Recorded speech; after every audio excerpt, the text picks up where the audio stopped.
उडपिकर चरा आएर जहिले ठुङ्छ यसमा चाहिँ है।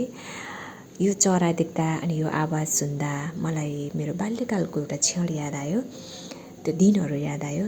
गर्मीको महिनामा साइकलमा राखेर बक्समा बरफहरू बेच्न ल्याउँथ्यो।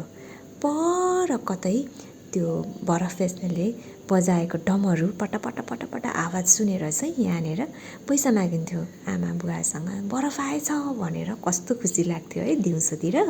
अनि बरफ चाहिँ खाइन्थ्यो, रातो सेतो रङका बरफहरू है।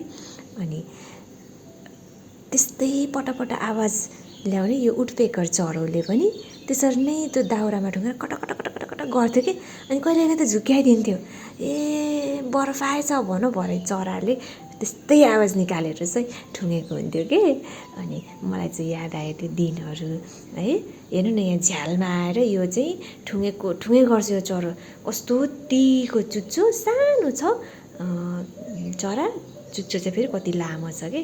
अनि यसरी ठुँगिरहन्छ, यस्तै गर्छ है। अनि हलुवा पाकिसक्यो दिउँसो चाहिँ प्रेरक र म चाहिँ अब गाजरको हलुवा खान लागेको। मिठो यम्मी यम्मी।